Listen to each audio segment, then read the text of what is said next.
going to move on into St. Thomas Aquinas, and I need to talk a little bit about who he was, and then, you know, some general information about the way that he learned and the way that he argued, and then we'll get into on kingship. Okay? But he only lived to be 49 years old, so but he gotten a tremendous amount done during that period of time. And his family story is kind of interesting. Like a lot of kids from upper class families, in fact a lot of families, not just upper class, they would designate at least one child for the religious life, you know. And he came from a upper class family. His father was a count, so I mean that sounds really major, but actually it wasn't. It's kind of a mid-level rank of nobility. They had a lot of land. They had a castle, and they wanted at least one of their children to go into the priesthood and hopefully work his way up and become successful in the religious life. And so they actually sent him to a Benedictine monastery at the age of 5, which is maybe even a little young for back then. It was within the distance of about a day's travel or so they could still see him, so it wasn't like they just abandoned him completely, but more or less they offered him up as the one who would serve this purpose for the church. So he actually stayed there until he was 13, getting an education from them, training, and with the idea that he would someday become a priest. And then because of political conditions at the time, staying there became less advantageous than moving to another Benedictine monastery, also not too far away. And he continued his studies there until he was 17 years old. So far, somewhat strange by our standards, but actually, you know, one of our priests, I'm a Catholic, and I attend St. Thomas More sometimes, and then sometimes I attend St. Isidore's, but one of our St. Thomas More priests actually went to seminary at the age of, I want to say 12 or 13, and that was not that long ago, okay? So that has a long tradition, you know, especially with large Catholic families, one at least, you know, sort of aimed at the priesthood. So the family wanted him to stay, of course, in the Benedictine order, which was perceived of and was a more comfortable life. Okay, the Benedictines were they were educators, and they did help the poor, but they didn't live poor. Okay, and so you know the family wanted him to live a comfortable life, and that was their dream for him. Now, after his education, he left the monastery at 17. He went to university at Naples to get more education. And there, because of what was going on at the time, there was an influx of interest in nature, in science, you know. And so he didn't just go and get the classical approach, okay, of theology, but he also learned, he got a lot of information from the new knowledge of the old philosophy, especially of Aristotle. Now, while he was there, he decided that he did not want to be a Benedictine monk or priest, okay? So out of this education came, one of the things that came out of it was a dedication to the poor and a life of poverty, okay? Aquinas was not interested so much in living a comfortable life, and the Dominican order was an order of mendicant monks. They were monks who pretty much lived on what they could get in the way of charity and what they could get in the way of donations from people. They were known for begging for alms, you know, basically standing and asking for gifts from people. And they were more into preaching and teaching and less into academic study, which is kind of interesting too, because later on academic study became his thing. But his family was most unhappy about this. Okay? Reminds me of the story of Karl Marx. Remember, he went to one university, didn't suit him very well, and then he went to another. Well, in this case, you know, Aquinas went to one university and it suited him well, but it didn't suit his family. He had problems with their reaction because they really didn't want him to live that kind of a life. And they saw the Benedictine order as a much better route to moving up the hierarchy of the church and being successful. So I put the term kidnap in quotations because I'm not sure we would call this a full-fledged kidnapping, you know, but basically they did come and get him when he decided that he wanted to do this, and they wouldn't let him become a Dominican. So for a full year, they pretty much trapped him in the family home and wouldn't let him leave, and thought that they could kind of persuade him, you know, to change his mind. But after about a year, it was pretty clear they couldn't do so, and so they weren't going to hold the poor man forever. He went to Paris, and he immediately did what he wanted to do, joined the convent of St. Jacques and became a monk. And continued his studies at the University of Paris, which was even more a place where you could learn a lot of the new science, a lot of the new ideas that were beginning to emerge at this time. So he's a great combination of strong religious conviction and strong philosophic and scientific interest coming together. Okay, so at that university, which was populated more by the Dominican faculty, he studied theology, but he also studied the great teacher, Aristotle, considered the foremost pagan or secular authority. Okay? And I think I've mentioned before, Aristotle not only wrote about politics, which is all that we will study, but he also wrote about science, a lot about science, biology, zoology, and, you know, he learned a lot of that, and it made a lasting impression on him. Aristotle's teachings were available in translation from the Greek and from the Arabic, which was translated from Greek into Arabic, and given, or, you know, infused back into Europe through these Arab and Jewish interpreters of Aristotle.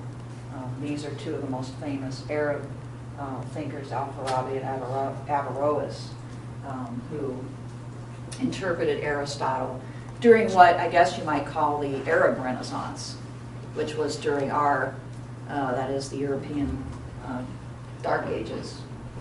And Maimonides is the most famous of the Jewish scholars who did this. And they all were doing the same sort of thing that Aquinas tried to do later on, which is to try to mesh, in the case of these two, mesh Aristotelian teachings with Islamic theology, and in the case of Maimonides, trying to mesh Aristotle's teachings with Jewish theology.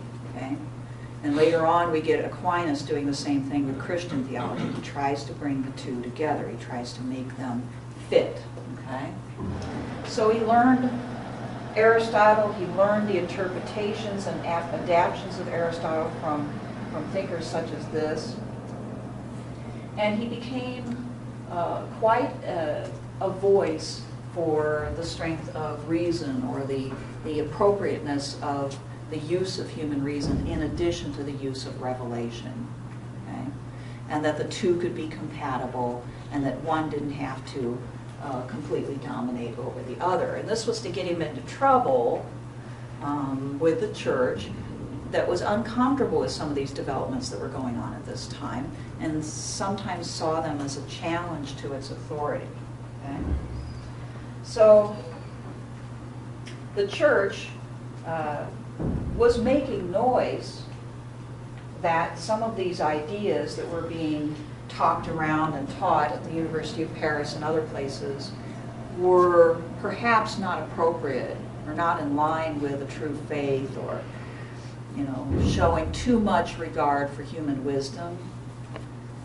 But Thomas did not, it's not that he didn't respect the church, he highly respected the church, but he was not convinced that this was the case. And so he did what he wanted to do. He began lecturing on Aristotle. He went on to earn a master's of theology at the age of 27. And then he became a member of the faculty of the University of Paris himself. And for 22 years, he followed that path. Okay? So he decided, apparently, from his voluminous work, okay, that his role, his mission in life was to try to, explain Christian theology in the light of philosophy and vice versa. A lot of what he does has that as its mission. All right? So, as an intellectual, he became potentially a part of the problem from the church's perspective.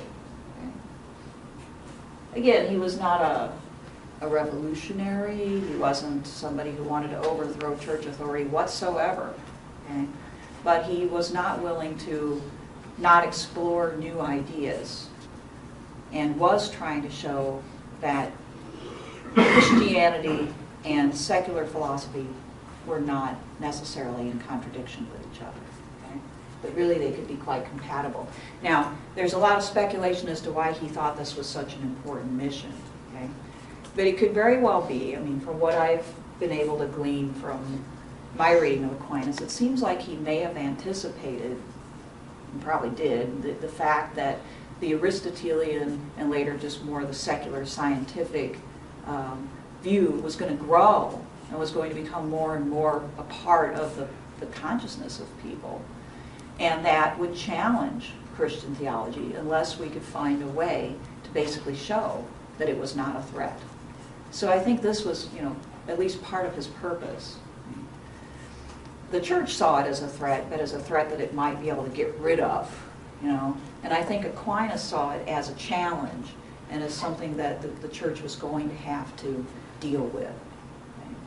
So it's like the beginning of, not even the beginning of modernity as far as our timetable goes, but through Aquinas' thought you can begin to glimpse modernity, because he anticipates it, and he asks, well, how are we going to survive in this new world with this new knowledge as it continues to become popular and it continues to grow? And it's very valid, it's very worthy, and it's going to give us more and more.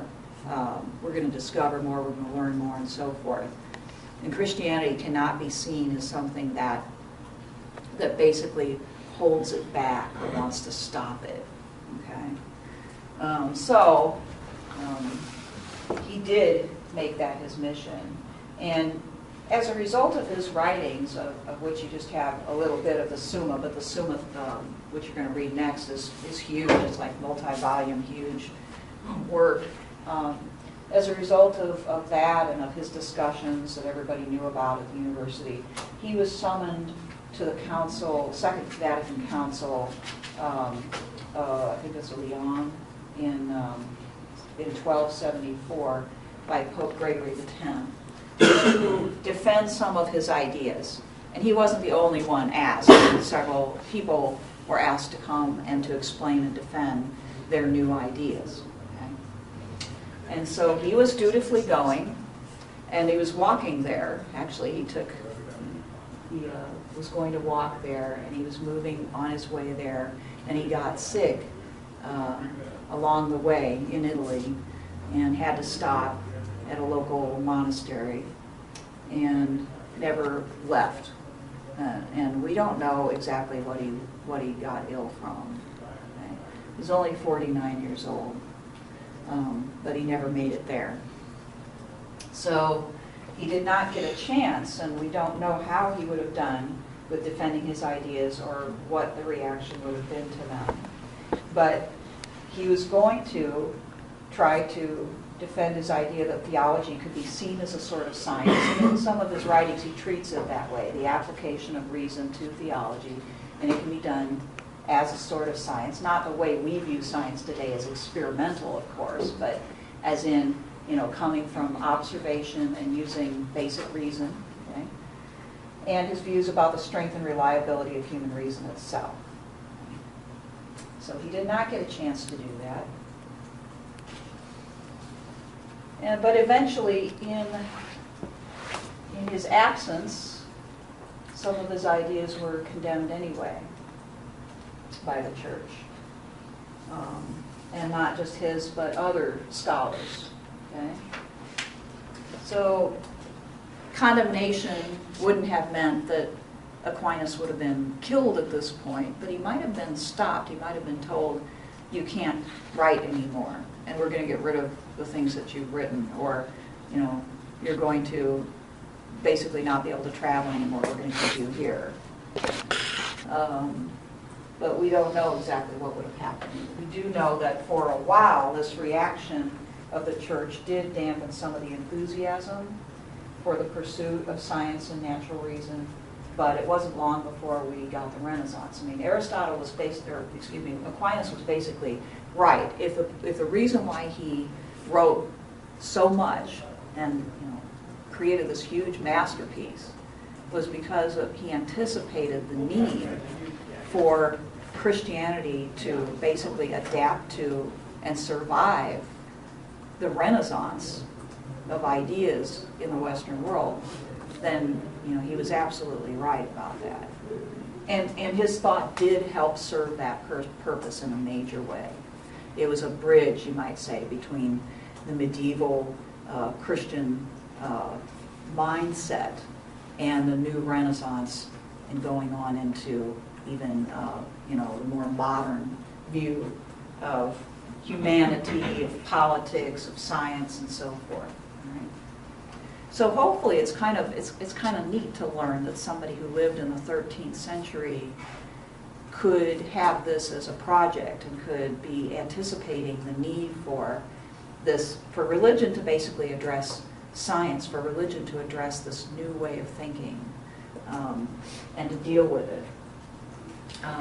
He was actually canonized, made a saint in 1323, so by even then, the church had begun to change its mind about Aquinas and people like him. And then much later, more than 2 centuries later, he was finally named a doctor of the church, which means that his scholarship, his thought was to be taken very seriously, and was considered appropriate or acceptable by the church. Okay? So the church's Counter-Reformation partly relied upon Aquinas' teachings. The Counter-Reformation happened in response, of course, to the Reformation. And as the church began to deal with the fact that part of its flock had parted ways with it, and the need to reform itself so as to not further the damage. Okay? So Aquinas' thought was very instrumental in the Counter-Reformation and thereafter. Okay? And he really became the authority. Just as Aristotle was the authority for Aquinas, Aquinas became the authority for the church's theology, especially on the development of its natural law teaching. So the person that was first sort of questioned and rejected became the #1 thinker in the Catholic Church. And I guess it really, looking at the way things normally work in history, it didn't take that long either. Okay. So, any questions about Aquinas, the person? It takes, I might say, it takes a lot of fortitude to live a life like that, and to devote 22 years of your life to in-depth scholarship with this kind of mission, not knowing whether it would be accepted, what kind of impact it would have, and really, the amount of effort and thought that he put into this truly is extraordinary.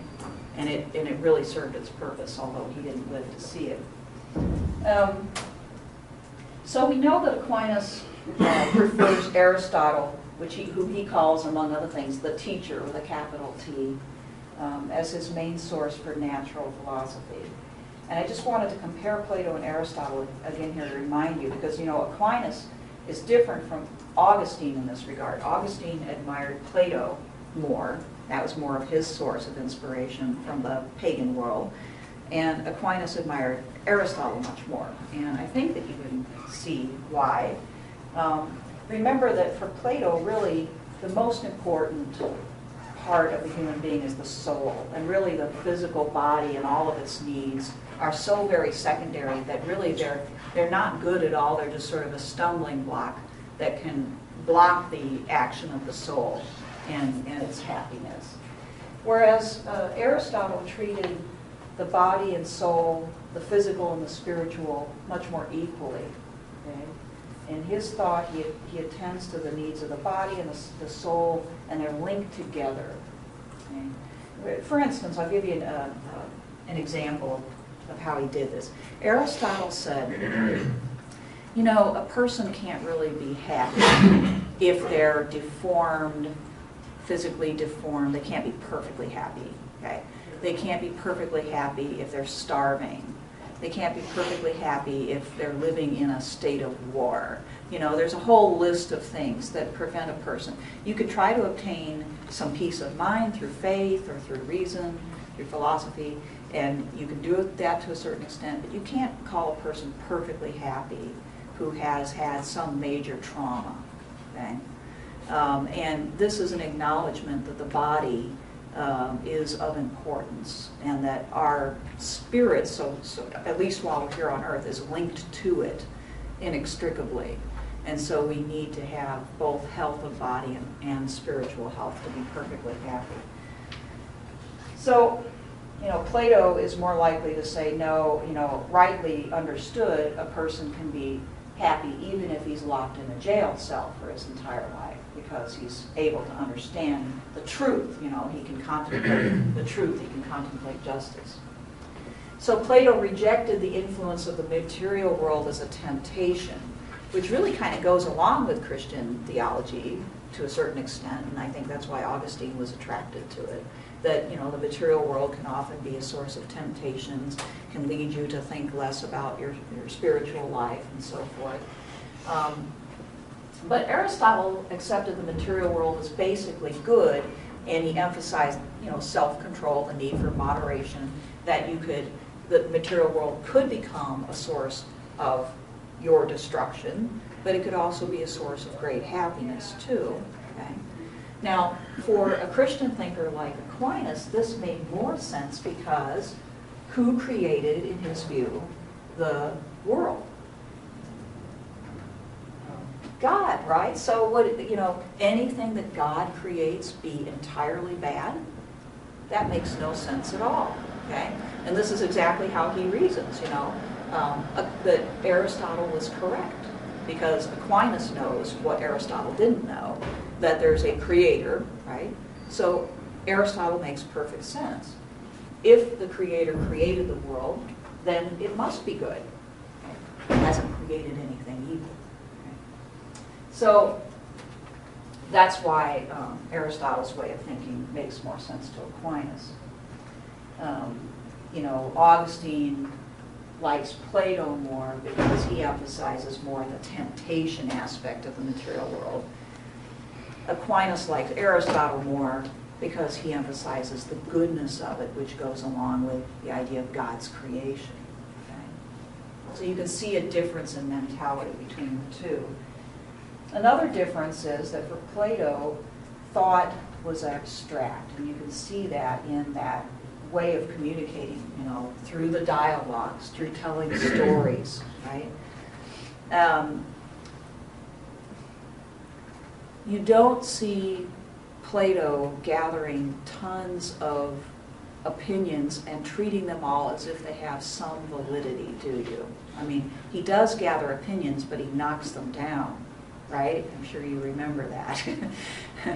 Whereas when Aristotle in his works, when he operates, he collects a lot of opinions, and he's able to say, for instance, this has some validity because of this, but it's not perfectly correct. This has some validity in this particular circumstance, but not in this one. So he's much more able to basically gather information from the world and think about it based upon that observation. Okay? Whereas Plato's more likely to just apply reason, and whatever doesn't make sense according to his reason gets rejected. So that leads to the disagreement between Plato and Aristotle over where the great ideas come from, or forms. Plato thought that the ideas existed. The great ideas such as justice and beauty and good itself existed prior to human beings' existence, basically, and that we discovered those ideas through reasoning. Okay?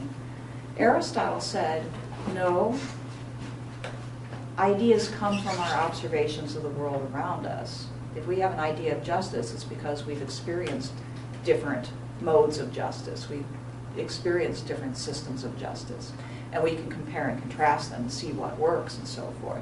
But our idea of justice is not some abstract, eternal thing. It's a real thing that human beings created, and therefore we can observe and reason about them. Right? So this suited Aquinas better as well. Okay? Because God created the world and created human beings we should assume that they have some ability to reason about that world and to understand it through what God gave them, their eyes, their senses, right? And to be able to understand it and reason about it independently, right? So that made sense to him. Aristotle spoke about human happiness practically, and we've already talked about that, taking the body into account. Acknowledging the imperfection in the world, which is another thing that Aquinas was attracted to, because the world is imperfect. Right? And a lot of those imperfections are caused by people's poor decisions, which he agreed with. Okay? It doesn't take a theological perspective necessarily to recognize that. Right? So, and he liked the idea of Aristotle's of virtue through habituation, and this goes along with the Christian perspective, especially at the time.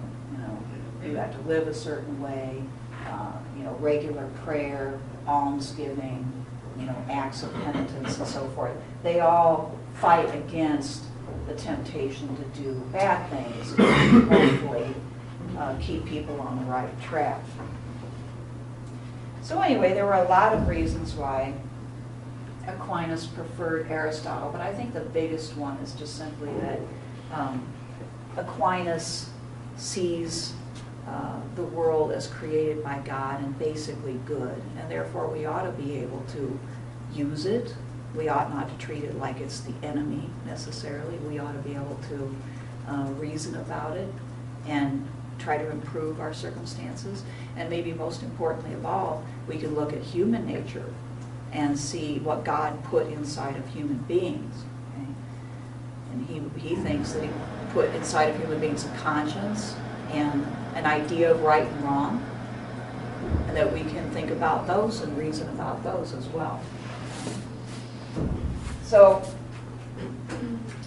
whereas Augustine was influenced by Plato and made this great separation between the city of man and the city of God, and only in heaven could you achieve perfection and happiness, but you couldn't really achieve it on earth. He said the most that you could do is have strong government in which people could be basically safe. Okay? Aquinas, because he doesn't make this huge distinction, and he sees a lot of God's goodness here on earth, and we have the tools to be able to make our government better. We have the tools to behave better. Okay?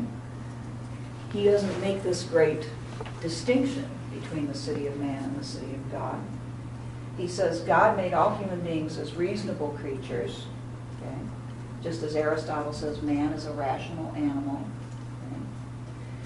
God put certain principles or precepts into people's hearts.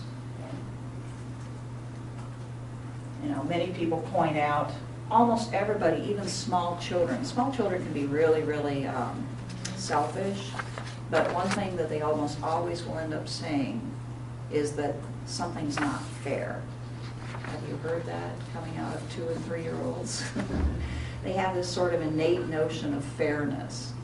And people use that even to this day to kind of demonstrate Aquinas' point that there's some notion of justice that's instilled in human beings, probably from birth in their view. Okay?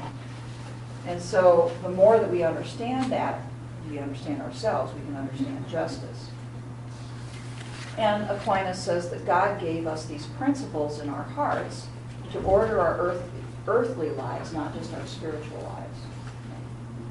So there, in other words, there's a lot that we can do to make our world, our situation, our relationships with other human beings, our city, our country, better, right? And God has given us the tools through our own human nature to do that. And, among the many fascinating things that Aquinas points out is you don't have to be a Christian to have these innate ideas about justice and to be able to understand what he develops as natural law. And I think that's one of the things that kind of got him into trouble with the church, is that he does argue that every human being, regardless of whether they're a Christian or not, or if they have any particular religion or not even, has the basic equipment in them to understand right from wrong, to develop a code by which to live and by which to judge, their governments and, whether they are just or unjust and so forth. All right, so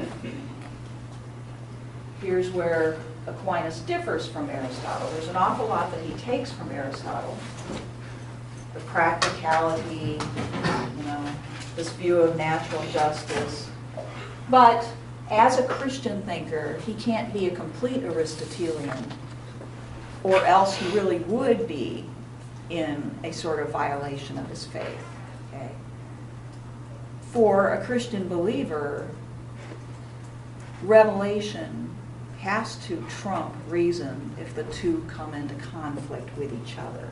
If the two come into conflict. And he does recognize that. In the Summa, he says, if there is a true conflict between revelation, that is what is given in the Bible, okay, and reason, then the reason must be wrong, is what he says. Okay? We then have to reevaluate our reasons. We have to reevaluate our arguments. But he also says this happens very rarely. Okay? And so it's not something that we need to worry about as much as the church does. Okay? But there are some instances, he says, where revelation gave information to Christians, or maybe more broadly to Jews and Christians, okay? Some basic information that pagans like Aristotle couldn't have had. Okay? And for instance, one example of this would be the Creationism. All right, so Aristotle assumed actually the eternality of the world. He didn't have an idea of the world or the universe starting at a certain point of time and then ending at a certain point of time, okay? Or anything like that, okay? Whereas in Judeo-Christianity, we have this idea of creation, of, biblical history, of the eventual, perhaps, end of times as well. Okay? And so in this case, the Christian or Judeo-Christian view does trump the earlier. Okay? It is a major part of biblical revelation. It does contradict Aristotle's assumptions. And we have to accept the revelation. Okay? So that's one and fairly important exception to this rule. Okay? Another would be the assumption of the ancients was that the contemplative pursuit of knowledge was the best, whether of God or the truth or whatever. They felt that you could achieve knowledge of God through reason alone. Right? And you could certainly achieve knowledge of the good and of justice and so forth through reason alone. But Aquinas points out that is not the only way to achieve knowledge of God and truth, according to the Christian revelation. You can achieve it without even being literate. Okay? You certainly don't have to be a great thinker to achieve knowledge of God, because knowledge of God can come spiritually. It can come through a direct inspiration. And so he would point to many examples in the Bible where God reveals himself to Moses, for instance, in the burning bush, etc., right? And speaks directly to him. It didn't require Moses to be a great scholar. Right? So this is another case where revelation trumps the argument of the old philosophers. Okay? But the way that Thomas puts it is, revelation adds in these cases to our knowledge. And this is something that the pagans couldn't have understood because they weren't exposed to revelation. Okay? All right? So there are things like that. And when you find them, you have to admit, revelation provides us knowledge that reason cannot, reason alone cannot. And we have to accept that. And can you see how that's essential for Thomas to be a Christian thinker? Okay? If he denied that, then he truly would be a threat to the church. He truly would be sort of a counter-religious person. Okay? And he's not at all, and that wasn't his mission at all. And so he did try to make it clear, but still he had some trouble with the church. Okay, now, on Kingship, which came out in 1266, is actually written in that traditional mirror form that many of you learned about in the intro class. Remember, the mirrors were written as sort of a way of members of the nobility, the prince, the king, right, to be able to contemplate their own actions and the way that they think and what they did in light of, Christian virtue, right? And so this book serves that purpose for kings, okay? And it is unfinished, but we have quite a bit. And he starts off in this work on very familiar ground with the Aristotelian observations that what can we know about man? Okay? Well, we know that man is a rational animal. Okay? We know that man is a political or social animal. And he gives the examples of, we're social or political because we're obviously dependent upon each other, okay? Because we cannot provide all that we need by ourselves, or if we try, we live a very primitive life it can't lead to happiness, right? So we need community to be able to provide what we need. And we also are quite defenseless, and he points out things such as, compared to the animals, do we have fur? Do we have claws? Do we have big fangs? Now, when you think about it, without our use of weapons, development of technology, human beings are among the most vulnerable creatures on the planet. Okay? But we have this brain that's made us dominant. So we can't mount a defense by ourselves. We have to, again, work with others. We develop the tools that we need, and then we can do it. And he says also, man has the use of sophisticated speech, which means that we can cooperate with each other on a pretty high level, right, to develop our political institutions. Okay, so far, straight in line with Aristotle. Now, he says there's a right and natural way of existence, and we can see this through just observation of the universe itself. So far, he has not relied on revelation, right? This is just philosophy, the application of reason. He says up at the top of page 101, in the corporeal, that's the physical universe, for example, other bodies are regulated according to a certain order of divine providence by the first body, namely a celestial body, and all bodies are controlled by a rational creature. So there comes in some theology, but it's not the typical, the Bible says this is the way it is. Kind of sort of theology couched in philosophic terms. Likewise, he says, in the individual human being, the soul rules over the body, and among the parts of the soul, passions and desires are ruled by reason. And thus also among the members of the body, one is principal and moves all the others, such as the heart or head. So what's that sound like? Charles Salzburg. Yeah, it does, right? And Anne-Marie, too. The body politic. That image starts coming out here. So he says, therefore, in every multitude, it is proper to have some governing power. So he establishes the need for government. Okay?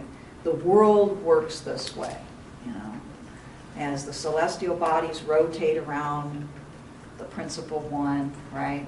And we see in nature, in human beings, the soul rules over the body. So in the political body, the head or the soul, the heart, I think he says the head or the heart, yeah, rules over the political body. The head and the heart is the government, right? So government is natural, which may seem like a kind of, so why is that important? But later philosophers argued that it's not natural, right? It's a human creation that we impose on ourselves to create order. There's nothing natural about it. The fact that Aristotle and Aquinas agree that government itself is natural, a natural outgrowth of human nature is important, because then he can judge the actions of government and the laws of government on the basis of whether it's good for human nature, whether it fosters in us what we need. Okay? So the body politic idea comes out even more, a little bit further down. He says the appropriate end of a multitude of free persons is different from that of a multitude of slaves. Again, Aristotle, the distinction between free and slave. For the free person is one who is his own cause, but the slave owes himself to another. If therefore a multitude of free persons is governed by their ruler for the common good, the government will be right and just, such as is proper for a free person. If, however, the government is arranged not for the common good over the multitude, but for the private advantage of the ruler, then it will be an unjust and even perverse government. Simple, but very powerful. Powerful idea. Okay? You can judge a government just or unjust on the basis of whether it is being governed for the common good or the good of the ruler. And that comes right out of, actually both Plato and Aristotle would agree with that distinction. So, and he emphasizes over free people, as though free people can pass that judgment, as though free people, their opinion or their assessment of their government matters, their satisfaction with it. Okay? So we can see whether a government rules for the common good or the good of the few. All right, so you could see there a little seed of what later became revolutionary thought. Because as soon as one can argue that people can make these judgments based upon their own reason, and judge whether government is fulfilling its purpose or not for the common good, then you can make an argument for overturning that government. John of Salisbury already did that. You know, he said, you can even kill a tyrant if necessary. Well, Aquinas builds on that thought and really does end up with thought that could easily justify the overturning of governments if they do not match up with natural justice and God's justice, which are the same in his view. Okay? Now, he also borrows from Plato and Aristotle these distinctions. These are the unjust governments. Includes democracy. Remember, the ancients didn't think democracy was a good government because it was so easily manipulated and abused. And it tended to have no guiding principle. Okay? It tended to be about what the mass wanted to do at the moment or what individuals wanted to do with their lives, but without any sort of real corporate notion of justice. Okay? And it could be easily corrupted by politicians. So all three of these are bad because of selfishness, okay? The selfishness of the tyrant, the selfishness of the rich, right? And the selfishness of the many. And there's no good guiding principle in any of these that can improve the people. But then he goes on to name the good regimes. He starts with polity, which is an Aristotelian concept, right, of mixed government. Aristocracy, defined as rule by the wise. And finally, kingship, ruled by the one wise, right? And surprisingly, he does not follow Aristotle in preferring polity first. Instead, he uses that body politic image to basically say kingship is best. Kingship is the best expression of this idea of the body politic, if you can find a good, wise, benevolent ruler.